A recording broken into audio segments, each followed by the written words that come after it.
ಕಳೆದ ಸಭೆ ಮಾಡಿದಾಗ ನಾವು 2.5 ವರ್ಷ ಪೂರೈಸಿದ್ವಿ. ಈ ಸಭೆ ಮಾಡುವಾಗ 1000 ದಿನಗಳನ್ನ ಪೂರೈಸಿದ್ದೇವೆ. ನಾವೇನೇನು ಆದ್ಯತೆ ಕಾರ್ಯಕ್ರಮಗಳು ಅಂತ ಕೈಗೆತ್ತಿಕೊಂಡಿದ್ದೇವೆ ಅವುಗಳಲ್ಲಿ ಸಾಕಷ್ಟು ಪ್ರಗತಿ ಆಗ್ತಾ ಇದೆ. ಆದ್ರೆ ನಾನು 14 ಬಾರಿ ಹೇಳಿದ ಹಾಗೆ ಕೆಲಸ ಮಾಡ್ದಂಗೆ ನಮ್ಗೆ ಗೊತ್ತಾಗುತ್ತೆ ಅವಾಗ್ಲೇನೆ ಇನ್ನೂ ಜಾಸ್ತಿ ಇದೆ ಅನ್ನುವಂಥದ್ದು.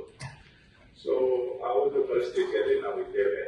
ಆದ್ರೆ ನಮ್ಮಿಬ್ರು ಕೂಡ ಪರಿಶ್ರಮ ಎಲ್ಲರದ್ದು ಸಹ ಇದರಲ್ಲಿ ಇದೆ. ಖಂಡಿತವಾಗಿ 1000 ದಿನಗಳಲ್ಲಿ ಸಾಕಷ್ಟು ಪ್ರಗತಿಯನ್ನ ನಾವು ಮಾಡಿದ್ದೇವೆ. 16 ವರ್ಷಗಳಿಂದ ಆಗದೇ ಇದ್ದಂತಹ ಕೆಲಸ 16 ವರ್ಷಗಳಿಂದ ಹಾಗೆ ಉಳಿದಿದ್ದಂತಹ ಕೆಲಸಗಳು ಈಗ ಆಗಿದವೆ ಅನ್ನೋದು ಕೂಡ ಅಷ್ಟೇ ಸತ್ಯ. ಸೊ ಇದು ಇಲಾಖೆಗೆ ಬಹಳ ಸಂತೋಷದ ವಿಷಯ. ಬಹಳ ವರ್ಷಗಳಿಂದ ಆಗದೇ ಇದ್ದಂತಹ ಕೆಲಸಗಳು ಈಗ ಆಗ್ತಾ ಇದ್ದಾವೆ ಅನ್ನುವಂಥದ್ದು.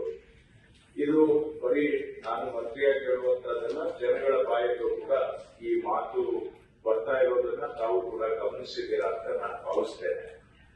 ಸೊ ಇಲಾಖೆಗೆ ಒಂದು ರೀತಿ ಸಂತೋಷವೂ ಹೌದು. ಈ ರೀತಿಯಾಗಿ ಎಲ್ಲೋ ಒಂದು ಕಡೆ ಜನ ನಾವು ಮಾಡುವಂತ ಕೆಲಸ ಜನಗಳಿಗೆ ಅನುಕೂಲ ಆಗ್ತಾ ಇದೆ ಅನ್ನುವಂಥದ್ದು. ಮತ್ತೊಂದು ಕಡೆ